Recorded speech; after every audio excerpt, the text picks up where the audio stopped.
வணக்கம் நண்பர்களே. இன்று நான் பேசக்கூடிய தலைப்பு போகி பண்டிகை.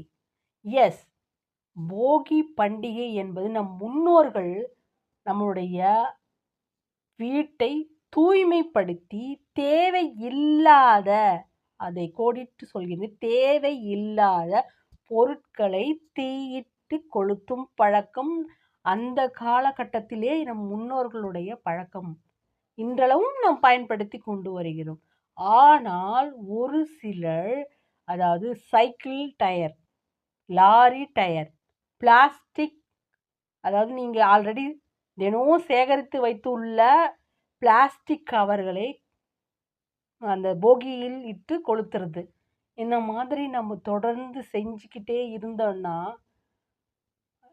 இந்த சுற்றுச்சூழல் மாசுபடும். ஏற்கனவே சுற்றுச்சூழல் அதிக அளவில் மாசுபட்டு உள்ளது. இன்னும் இந்த போகி பண்டிகையின் மூலமாக அதிக அளவு சுற்றுச்சூழல் பாதிக்கும்.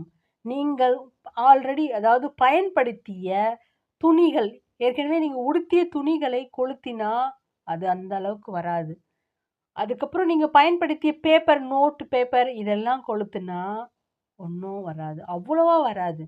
நீங்க போகிக்குன்னு டயர்கள கொளுத்தி அதன் முன்னாடி குளிர் காயும்போது, அந்த புகைகள உங்க உள்ளுக்குள்ள நீங்க இழுக்கும் பொழுது, பல வியாதிகள் வரும். அதாவது பிளாஸ்டிக்கை எரிக்கும் பொழுது, சில சில பேருக்கு, நம்ம சுவாச தொல்லை இருக்கிறவங்களுக்கு மூச்சு கோளாறு வரும். சில பேருக்கு அந்த சுவாசத்தை இழுக்கும்போது கேன்சரே வரும். அதனால நம்ப முன்னோர்கள் என்ன சொன்னாங்க? நீங்க பயன்படுத்திய பாய்கள், அது கூட தவறு தான்.